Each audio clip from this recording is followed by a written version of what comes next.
Malik Johnson wiped the sweat off his forehead and adjusted the straps of his safety vest. The warehouse buzzed with the familiar hum of forklifts and conveyor belts. The air thick with the smell of cardboard and plastic wrap.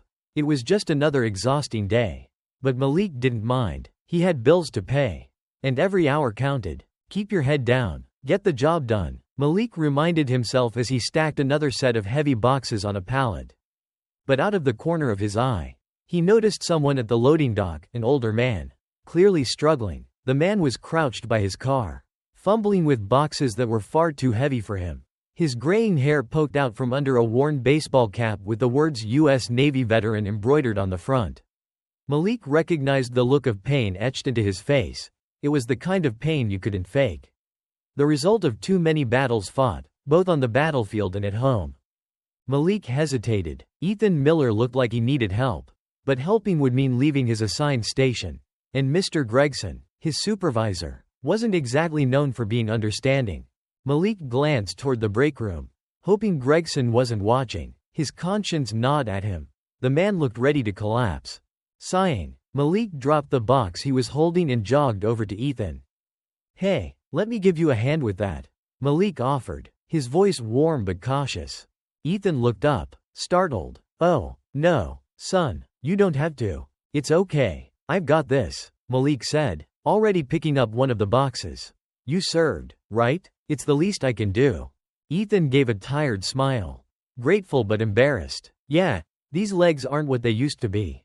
Malik worked quickly, loading the heavy boxes into the trunk. Ethan's gratitude was evident in the way he kept patting Malik on the shoulder, as if to say thank you without needing the words.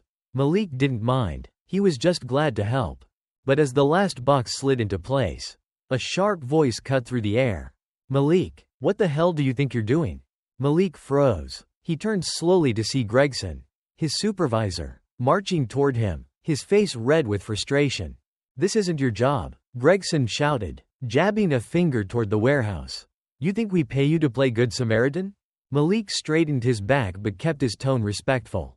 "Sir, the man needed help. I don't care." Gregson interrupted. "You walked off your post. That's insubordination. You're done here. Fired. Effective immediately." Ethan stepped forward, wincing from the effort. "Wait a second. He was just helping me." "I don't care who you are, old man," Gregson sneered. "This is a workplace, not a charity." Malik clenched his fists, biting his tongue to keep from saying something he'd regret. He knew arguing with Gregson would only make things worse. But it still stung, being treated like a disposable cog in a machine. Punished for doing the right thing.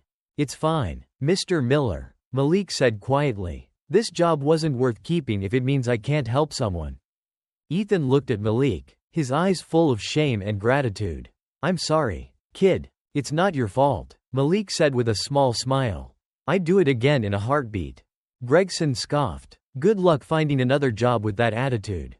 With that, the supervisor stormed off, leaving Malik standing by the loading dock, the weight of his decision settling in.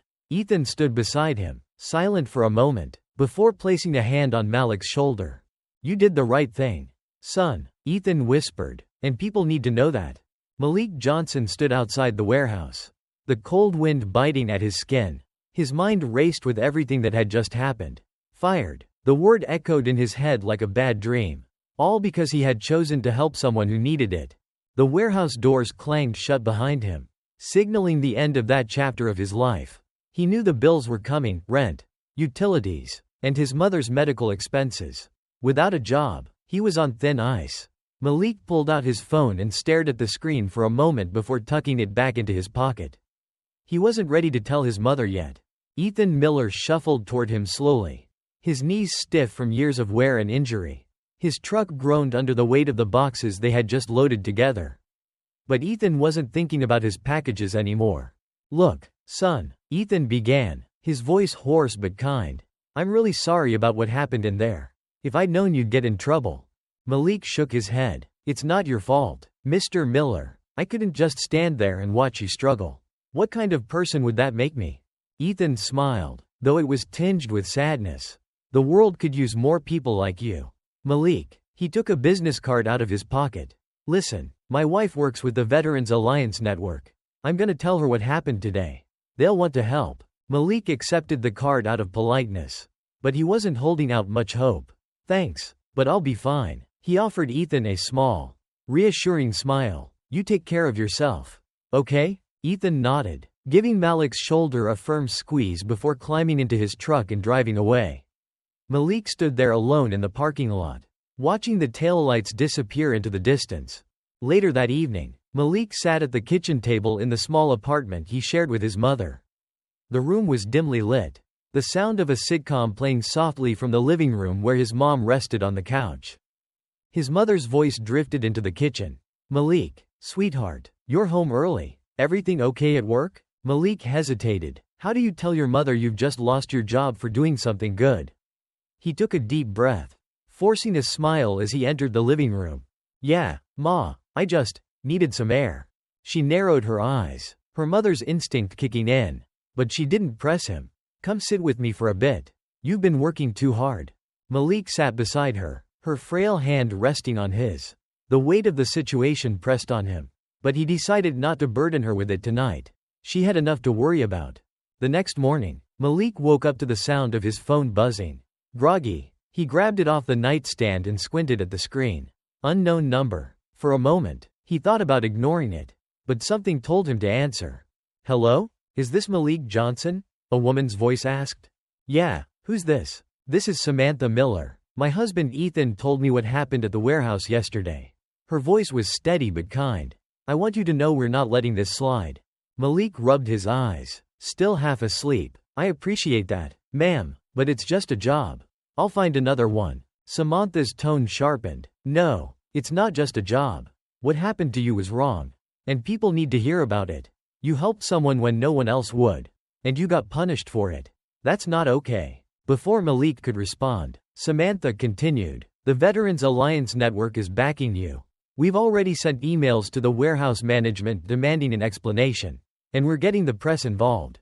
Malik sat up in bed, suddenly wide awake. Wait, what? The press? Yes. A friend of mine, Lily Parker, is a journalist.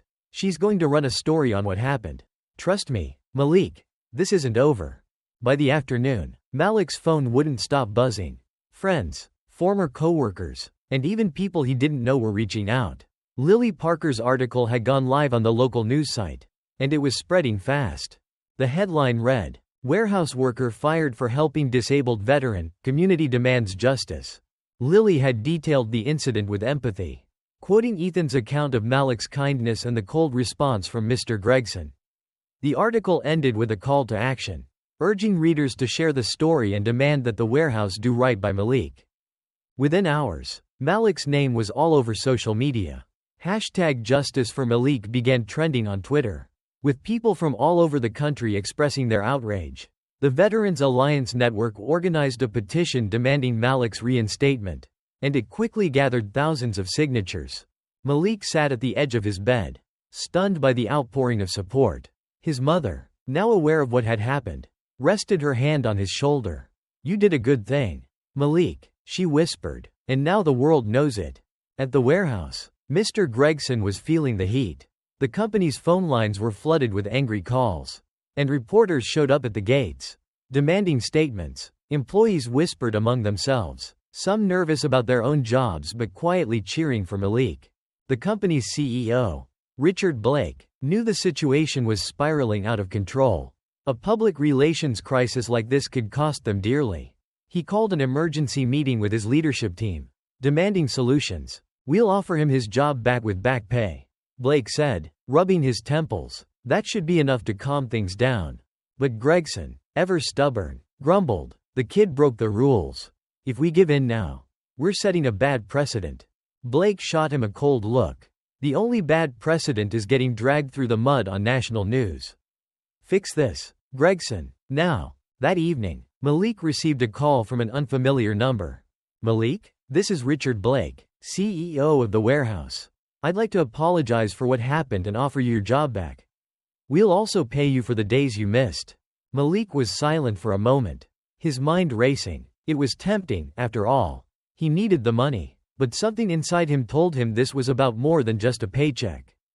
I appreciate the offer, Mr. Blake, Malik said slowly. But if I come back, it has to mean something. I want to see changes, not just for me, but for everyone who works there. And for customers like Ethan. There was a long pause on the other end of the line. Malik could almost hear the gears turning in Blake's head. I'll consider it, Blake said at last, though his tone was cautious. Malik smiled to himself. This fight was far from over. The morning after Malik's conversation with Richard Blake, his story continued to spread like wildfire. Social media platforms buzzed with outrage and solidarity. As more people rallied behind Malik, the Veterans Alliance Network doubled down on its efforts, encouraging supporters to write emails, call the warehouse, and show up for a peaceful protest scheduled in front of the company headquarters. Malik had become more than just a fired warehouse worker. He was now a symbol of resistance against unjust treatment. Malik felt overwhelmed. He wasn't used to being the center of attention, let alone a national figure for workplace justice. As he sat in his living room scrolling through the messages on his phone, his mother's gentle voice cut through the hum of notifications. "You okay, son?" she asked from her spot on the couch, a blanket draped over her legs. "I think so," Malik replied, though even he wasn't sure. "It's just a lot." His mother gave him a warm smile. "The world can be hard, but you've done something good. And now people are standing with you. That's something to be proud of." Later that day, Malik found himself sitting in a small coffee shop across from Ethan and Samantha Miller. Ethan leaned heavily on a cane as Samantha placed her phone on the table, pulling up the latest updates on the protest and media coverage. "You've got people all over the country sharing your story," Samantha said, showing Malik the petition. "Almost 10,000 signatures already." Malik stared at the numbers in disbelief. He had never imagined that so many people, most of whom he'd never even met, would care about what happened to him.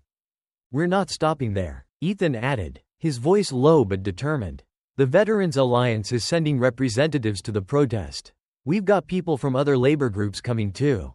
This isn't just about one guy losing his job. It's about the way people are treated everywhere." Samantha leaned forward, her eyes locked on Malik's. "You're at the center of this, Malik. People are listening to you now. Whatever happens next, you have the power to make real change." Malik shifted in his seat, the weight of her words sinking in. He wasn't used to thinking of himself as a leader.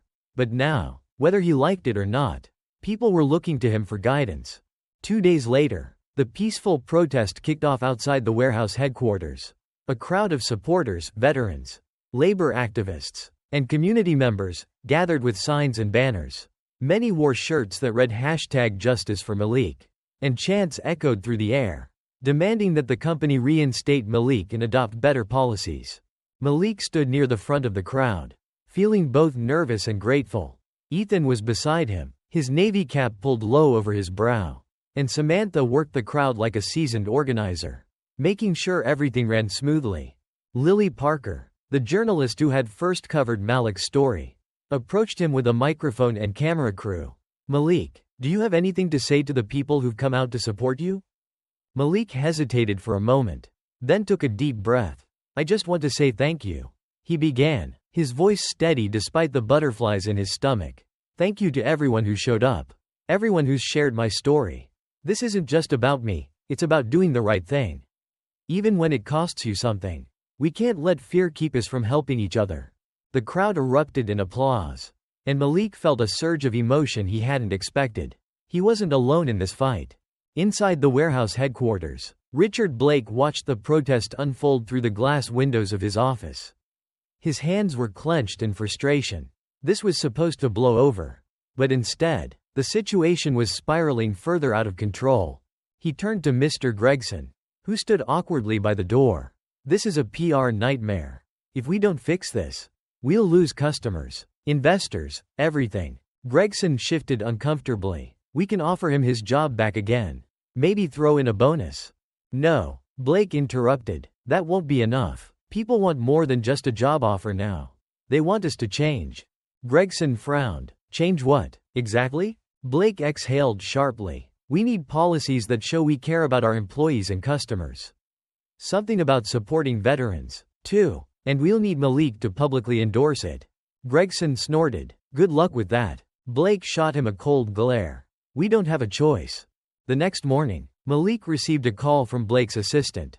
requesting a meeting. After consulting with Ethan, Samantha, and Lily, Malik agreed, on the condition that Ethan and a representative from the Veterans Alliance could join him. When they arrived at the sleek corporate office, they were ushered into a conference room. Blake was waiting for them, his expression carefully neutral. Gregson was conspicuously absent. Blake began, forcing a smile. "Thank you for coming. I'd like to apologize again for what happened. It was a mistake, and we want to make things right." Malik folded his arms across his chest. "How, exactly?" Blake cleared his throat. "We're prepared to offer you your job back, with a raise and back pay. We're also developing a new employee support program, with special focus on helping veterans. We'd like you to be part of it."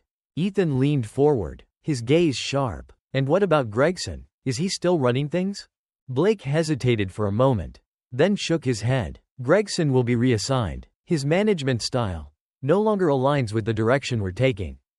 Malik exchanged a glance with Ethan and Samantha. This was more than they had expected, but Malik wasn't ready to let Blake off the hook just yet. "We also want guarantees," Malik said firmly. "Better working conditions for everyone, not just veterans. No one should be afraid to help a customer or coworker in need." Blake nodded slowly. "We can work on that. Let's draft something concrete together."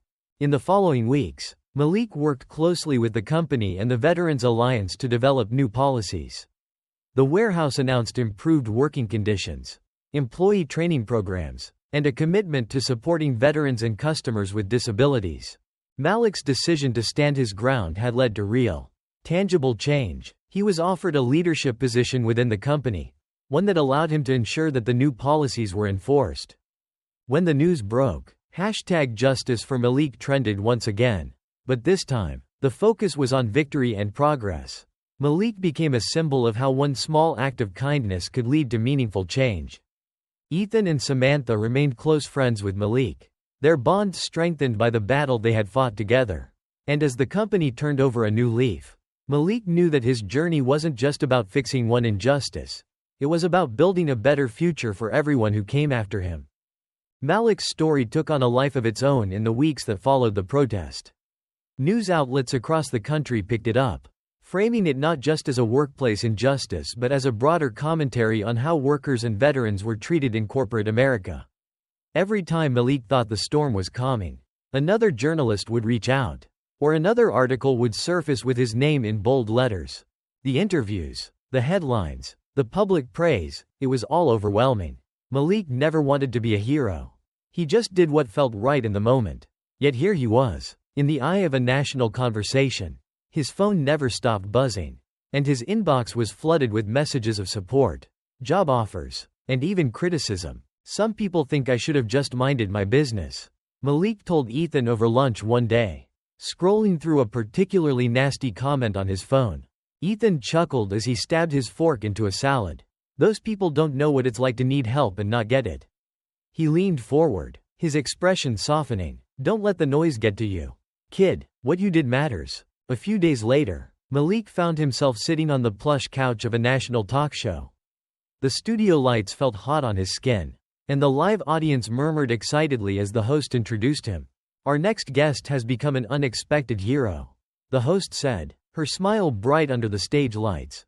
Malik Johnson was fired for helping a disabled veteran at his warehouse job. But instead of staying quiet, he stood up, and now, his story is inspiring people all over the country. Malik shifted in his seat, nervous but determined. He knew this was bigger than him now. "Malik," the host began, "can you tell us what was going through your mind when you decided to help that veteran? Even though you knew it might cost you your job?" Malik took a deep breath. "Honestly, I didn't think about the consequences at the time. I saw someone struggling, and I just wanted to help. I didn't expect to get fired for it, but I don't regret what I did." The audience erupted in applause, and Malik felt a small surge of confidence. The host leaned in, her tone more serious now. "What's next for you, Malik? You've become a symbol of standing up for what's right. Do you think this experience will change the way companies treat their employees?" "I hope so," Malik said, "but it's not just about me. There are a lot of people out there working hard every day, trying to do the right thing. They deserve to be treated with respect. If my story can help make that happen, then all of this will have been worth it." while Malik's star was rising. Mr. Gregson's reputation was in free fall.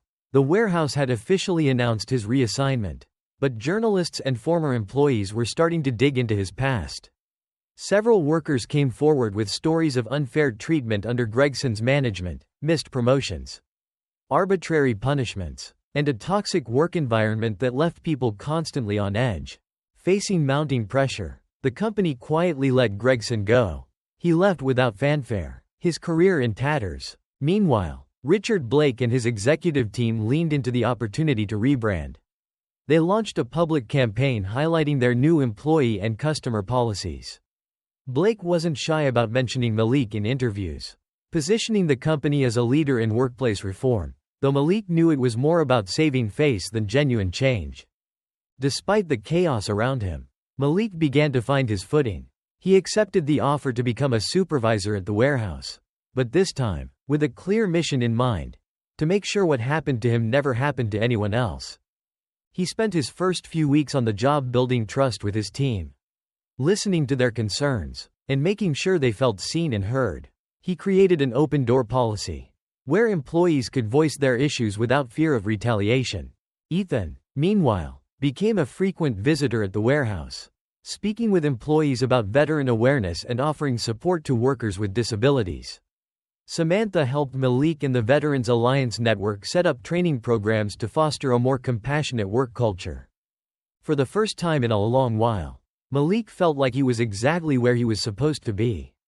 Months after the initial incident, Lily Parker published a follow-up article titled, "The Man Who Changed a Company and Inspired a Movement." In it, she chronicled the journey from that fateful day at the loading dock to the sweeping changes the warehouse had made. She interviewed employees who now felt safer speaking up, veterans who were grateful for the new programs, and even Malik's mother, who beamed with pride as she described her son's journey.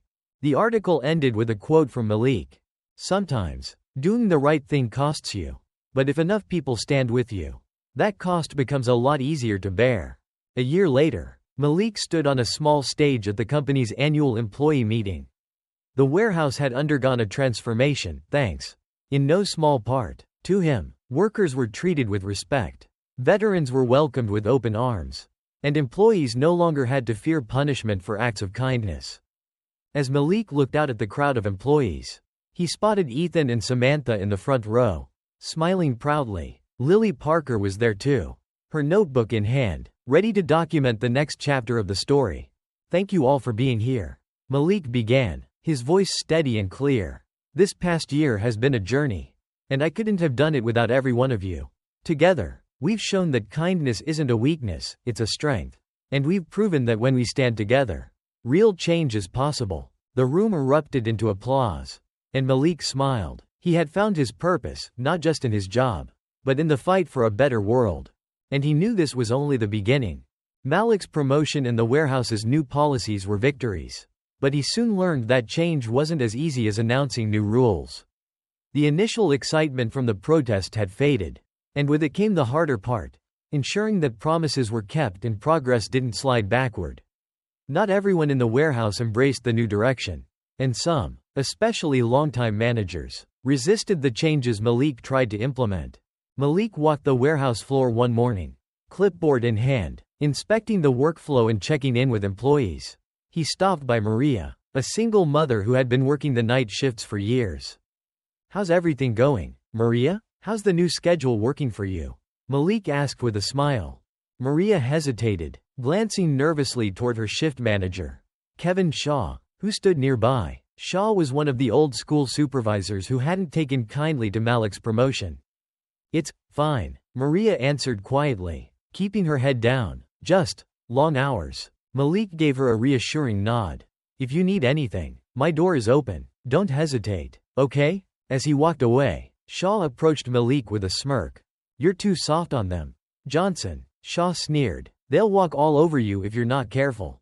Malik stopped and met Shaw's gaze. Unflinching. Being kind doesn't mean being soft. It means treating people like human beings. Shaw snorted. "We're here to move boxes, not hold hands." Malik knew then that changing mindsets would be the real battle. Policies could only go so far. He needed to build a new culture from the ground up. And that meant standing firm, even when old habits fought back. A week later, Malik sat in a conference room with other supervisors for a meeting led by Richard Blake. The CEO's expression was tight, and Malik could tell something was wrong even before Blake spoke. "Our numbers are down this quarter," Blake announced. "Productivity has slipped, and we've had a spike in employee absences." The room shifted uncomfortably as Blake continued. "Look, I'm all for the new policies. But if these trends continue, we're going to have to rethink things. We can't afford to keep losing money." Malik felt the weight of Blake's words settle on him. If the numbers didn't improve, everything they had fought for could be undone. He knew some of the absenteeism was the result of burnout from years of poor treatment. But getting things back on track wouldn't be easy. After the meeting, Blake pulled Malik aside. "I believe in what you're trying to do, Malik," the CEO said quietly. "But you've got to show results. You're under the microscope right now." Malik nodded, though his stomach twisted in knots. The movement wasn't over. It was just entering a new phase, and failure wasn't an option. Determined not to let things fall apart, Malik called a meeting with Ethan Miller, Samantha, and Lily Parker. They brainstormed ways to maintain momentum while addressing the challenges the company faced. "What if we introduce an employee mentorship program?" Samantha suggested. "Pair new hires and struggling workers with experienced employees who support the new policies. It'll help shift the culture from within." Ethan nodded. "I can also run more awareness workshops about working with veterans and people with disabilities. If employees understand each other better, maybe the resistance will ease." Lily leaned forward, excited. "And I can write an article highlighting the positive changes happening here. If we frame it as a success story, it might inspire more employees to get on board, and remind management that these changes matter." Malik felt a surge of hope. They were in this together. And they weren't backing down. The mentorship program took off faster than Malik expected. Employees like Maria flourished with a little extra support, and absenteeism started to decline. Ethan's workshops also made a difference, fostering understanding and empathy among workers. Slowly but surely, the mood in the warehouse began to shift. One afternoon, Malik noticed Kevin Shaw chatting with Maria at her workstation. To Malik's surprise, Shaw gave her a nod of encouragement before walking away. It wasn't much, but it was a start. Later, Maria pulled Malik aside. "Thanks for not giving up on us," she said softly. "I've been here a long time, and this is the first time it feels like we matter." Malik smiled. It was moments like this that reminded him why he kept fighting. Lily's follow-up article on the warehouse's progress went viral, showcasing the improvements Malik and his team had implemented. The headline read, "A Workplace Transformed. How Kindness and Leadership Changed the Game." The story highlighted the mentorship program, the workshops, and the impact Malik's leadership had on the employees. It even included testimonials from workers like Maria, who credited Malik with creating a supportive environment. The positive press gave Richard Blake the boost he needed. At the next leadership meeting, Blake publicly commended Malik's efforts. "This is what leadership looks like," Blake said, earning Malik a round of applause from the other supervisors. Malik knew there was still work to do, but for the first time in a long while, it felt like they were on the right track. Just as things seemed to be settling, Malik received a surprising phone call from a national labor advocacy group. They had followed his story closely and wanted him to speak at a conference on workplace reform. "We think your experience could inspire other companies to make similar changes," the representative said. "Would you consider sharing your journey?" Malik felt both honored and nervous. Public speaking wasn't exactly his strong suit, but the thought of reaching even more people, and potentially changing more lives, was too important to pass up. "I'll do it," Malik said, though his heart pounded at the thought. As Malik prepared for the conference, he reflected on how far he had come. What started as a small act of kindness had grown into a movement, one that was still evolving. The warehouse was just the beginning. There were so many other workplaces that needed change, and Malik was ready to help lead the way. Ethan, Samantha, and Lily stood by his side, ready for whatever came next. Together, they had proven that kindness wasn't a weakness, it was a force for change. And Malik knew, without a doubt, that the fight for justice was only just beginning. The invitation to speak at the National Conference on Workplace Reform was a defining moment for Malik. The event, hosted in a grand hotel downtown, attracted corporate executives, labor organizers, and activists from across the country. For Malik, it was an opportunity not only to share his experience but also to push the movement for compassionate leadership to the next level. In the days leading up to the conference, Malik felt overwhelmed. Public speaking had never been his strength. And now, he would be addressing an audience full of CEOs and activists. Ethan and Samantha assured him he would do great. But that didn't stop the nervous butterflies from swirling in his stomach. Sitting at his kitchen table, he drafted his speech over and over. How do you capture everything, the struggles, the victories, the setbacks, in just 20 minutes? Lily Parker dropped by the night before the conference with coffee and a stack of note cards. You don't have to be perfect, she said gently. Just be yourself. That's what got you this far. Malik exhaled, nodding slowly. He had to remind himself that he wasn't there to impress anyone. He was there to tell the truth. The morning of the conference, Malik stood backstage, dressed in a crisp button-up shirt and slacks. The hum of the audience beyond the curtain was a constant reminder of the challenge ahead. Ethan, Samantha, and Lily were in the front row, offering silent support. Ladies and gentlemen, the announcer's voice boomed through the speakers. Please welcome Malik Johnson, whose story of compassion has inspired a movement for workplace justice. The audience erupted in applause as Malik stepped onto the stage, his heart pounding in his chest. The bright lights made it hard to see the faces in the crowd. But he could feel their anticipation. Taking a deep breath, he began. I never set out to change anything. Malik started, his voice steady but sincere. I was just trying to help someone, a veteran, who needed a hand loading packages into his car. For that, I got fired. He paused for a moment, letting the weight of his words settle over the audience. At first, I thought I'd made a mistake. But what I learned is that doing the right thing often comes with a cost. The question is, are we willing to pay it? The room was silent, every eye fixed on him. Here's what I've realized, he continued. Kindness isn't just a nice idea. It's the foundation of good leadership. When workers know they're valued, they show up, they give their best. And when companies value their people, everybody wins. He glanced down at his notes but decided to speak from the heart instead. I was lucky, he said. I had people, like Ethan Miller, my friend and a veteran, stand by me. I had activists and journalists bring my story to light. But not everyone has that kind of support. That's why we need to change the way we think about leadership. Rules and policies are important, but so is compassion. He took a deep breath, feeling lighter with each word. What we build together, whether it's a warehouse, a company, or a movement, has to be about more than profit. It has to be about people. The room erupted in applause as Malik stepped back from the podium, his heart full of relief and pride.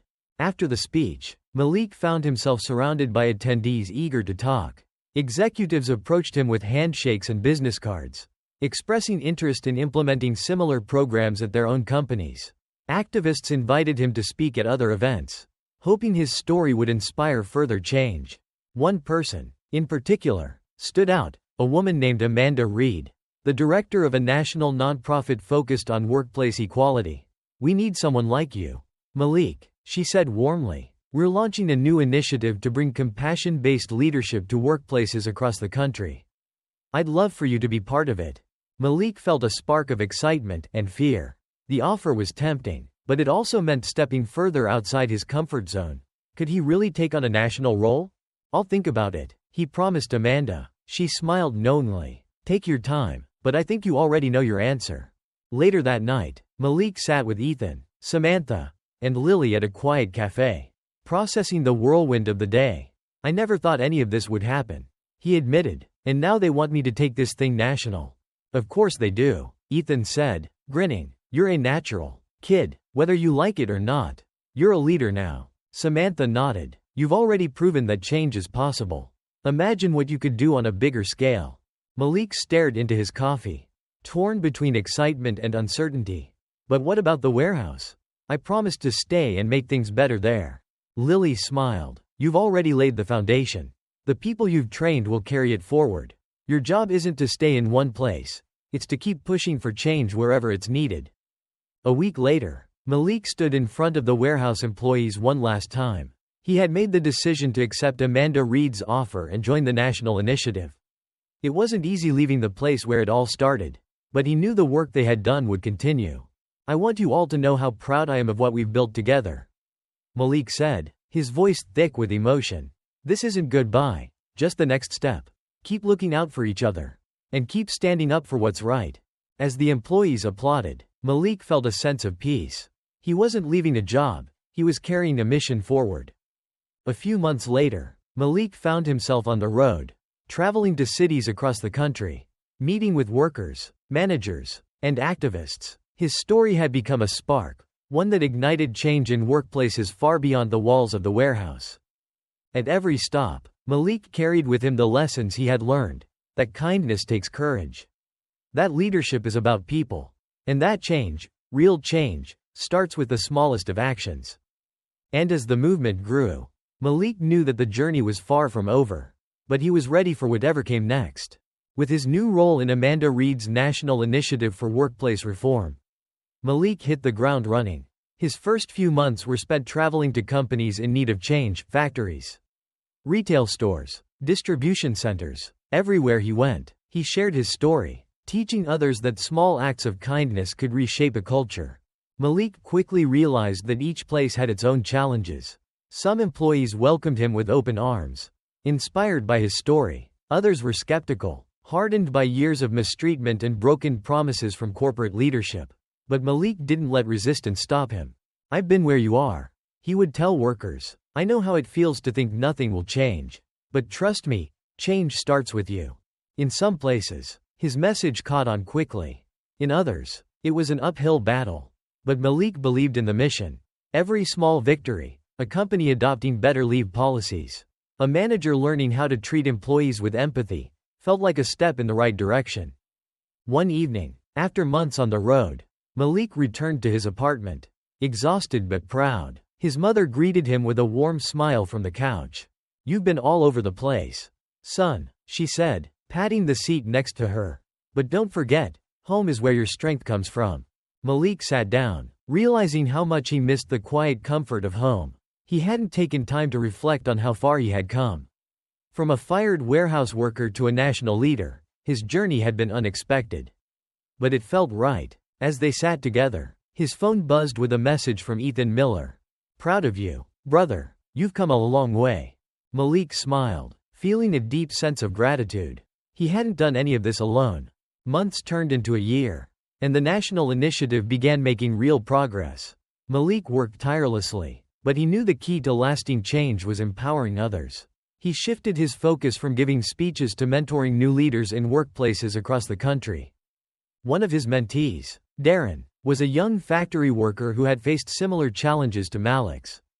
Darren was passionate but nervous about stepping into a leadership role. Malik gave him the same advice he had once received. "You don't have to be perfect. Just be yourself, and stand up for what's right." Darren flourished under Malik's guidance, becoming a respected leader at his factory and implementing policies that benefited both employees and management. Seeing others succeed reminded Malik that this movement wasn't about him. It was about building something bigger than any one person. As the initiative expanded, Malik saw the ripple effects of their work. Companies began adopting compassionate leadership models, and veterans and disabled workers were given new opportunities. The changes weren't just policies, they became a mindset shift, transforming the way companies operated. News outlets took notice, publishing stories about workplaces that had embraced Malik's philosophy. One headline read, "From fired worker to national leader, how Malik Johnson sparked a revolution in corporate America." Malik knew they were still far from perfect, there were still battles to fight, setbacks to overcome, but the momentum was undeniable. Change was happening, and it wasn't slowing down. One day, Malik received a call from Richard Blake, the CEO of the warehouse where his journey had begun. Blake had been following Malik's work closely and wanted to invite him to a special event. "We're holding a ceremony to celebrate the changes we've made," Blake explained, "and we'd like you to be the keynote speaker. None of this would have happened without you." Malik agreed, though he couldn't help but reflect on how much things had changed since that day by the loading dock. At the event, Malik stood in front of a familiar crowd, the employees of the warehouse where everything had started. He saw Maria smiling in the front row, and even Kevin Shaw, The once skeptical manager gave him a respectful nod. Ethan, Samantha, and Lily sat nearby, their expressions filled with pride. A little over a year ago, I was standing in this very place, uncertain about my future. Malik began, his voice calm and steady. I had just been fired for helping someone in need. At the time, I thought I'd lost everything. He paused, scanning the room. But what I've learned is that every loss can become an opportunity, if you're willing to fight for what matters. And what matters isn't just profits or productivity. It's people. It's the way we treat each other when no one's watching. The room was silent, hanging on his every word.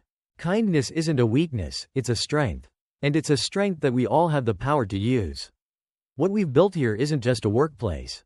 It's a community. He smiled, his heart full. Thank you all for being part of this journey. Let's keep moving forward, together.